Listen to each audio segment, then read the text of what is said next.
दोबारा चुनाव होने के पूरे आसार हैं। आप 95% यह समझ के चलिए कि दोबारा चुनाव होने के पूरे आसार हैं। 15,000 कंप्लेंट्स मध्य प्रदेश के इलेक्शन कमीशन और चीफ इलेक्शन कमीशन के पोर्टल में पाई गई। दोस्तों, मध्य प्रदेश चुनाव नतीजों को रद्द करने की मांग को लेकर मुख्य न्यायाधीश यानी कि सीजीआई को एक वकील ने पत्र याचिका भेजी है। इस पत्र याचिका में कहा गया है कि वोटिंग के दौरान विभिन्न तरह की 15,000 अनियमितताओं की शिकायतें चुनाव आयोग से की गई थी।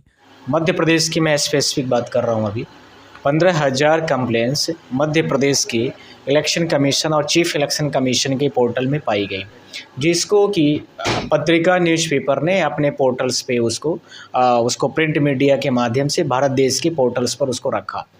चुनाव आयोग को ईवीएम मशीन टेम्परिंग, सीसीटीवी बंद हो जाने व अन्य प्रकार की शिकायतें दी गई थी।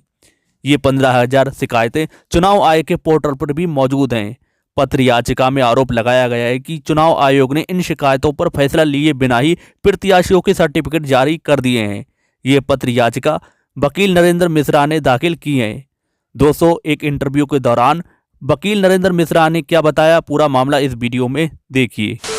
आप खुद देखेंगे कि इसमें क्या लिखा हुआ है। मध्य प्रदेश के बारे में आप देखिए कि 22 नवंबर 2023 का ये प्रकरण है। उसमें पत्रिका क्या कह रही है कि मध्य प्रदेश के 15,000 मतलब ईवीएम के जो कंप्लेंट्स हैं या उससे चुनाव से संबंधित कंप्लेंट्स 15,000 पोर्टल में पेंडिंग है। उसका स्टेटस ये यही है। हम इसके आधार पर सारी चीज़ों को देख रहे हैं। इसके साथ में ही आप देखेंगे दैनिक जागरण, इसके साथ में और जो लोकल न्यूज़ चैनल्स हैं उन सब में एबीपी वगैरह, दैनिक जागरण की न्यूज़ आई 18 की, इसके साथ में बहुत सारे आते गए और हमने लगभग सबको सपोर्टिंग एविडेंस पर ले लिया। तो ये बिना स्टेटस उसका सेट किया, बिना स्टेटस क्लियर किए हुए इन्होंने कैसे सारी चीज़ों को डिसाइड कर दिया है। अब उसके पीछे 3-4 बड़े मजबूत फैक्ट्स हैं। पहला, जो कंप्लेंट दर्ज कराई गई थी वो वोटर्स के राइट्स को लेकर के थी। जैसे आप कहीं पर मजबूत प्रत्याशी हैं तो आप जान रहे हैं कि अपोजिट वाला जो है तो ज़्यादा मजबूत है, तो उसके वोटर हैं, तो उसके वोटर्स को आप वोट नहीं डालने दे रहे हैं या आपके लोग नहीं डालने दे रहे हैं। एक इस तरह का तथ्य था।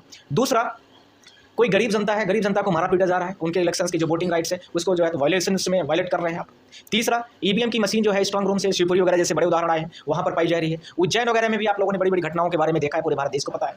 और जो 15,000 एप्लीकेशन पेंडिंग है इसको डिसाइड करेंगे। तब तक के लिए, ये मेरा बहुत इंपॉर्टेंट मैजिक स्टेटमेंट, तब तक के लिए जो मैंने वहाँ पर प्रेयर किया है कोर्ट से कि तब तक के लिए जितने भी मध्य प्रदेश के सर्टिफिकेट्स बांटे गए हैं, जितने भी चुनाव की प्रोसीडिंग हुई है उसको रिकॉल कर दिया जाए, स्टे कर दिया जाए। पर उसके बाद में जैसे जैसे ही ईवीएम का खुलना शुरू हुआ है तो मुझे तेज से वो 15,000 जो कंप्लेंट्स पेंडिंग पड़ी हुई है वो उतना ही तेजी से मेरे दिमाग में रिमाइंडर करने लगी और मुझे लगा कि मुझे सीजीआई साहब से इस चीज़ के बारे में अवगत कराना चाहिए कि साहब ये परेशानी है, जिस पोलिंगों की ये काउंटिंग दिखा रहे हैं वहाँ पर बहुत सारी वोट नहीं डाली गई है या बहुत सारी वोट नहीं डालने दी गई है या बहुत सारी वोटों को आउटसोर्सेस के माध्यम से उसको कंट्रोल किया गया है या खुद में डलाई गई है। इस तरह के बहुत जगह पर मारपीट की गई है, बहुत जगह पर पैसे जैसी चीज़ों को इन्वॉल्व किया गया है। तो ये सारे हमारे मुद्दे थे। क्या सच में दोबारा चुनाव हो सकते हैं, क्योंकि तमाम खबरें आ रही हैं?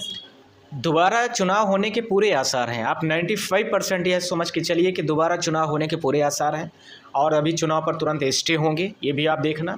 हमें सीजीआई साहब से बहुत बड़ी उम्मीद है और एक एक वोटर्स की, एक एक मतदाता की वो जो कानूनी अधिकार है, संवैधानिक अधिकार है, उसको वो सुरक्षित रखेंगे।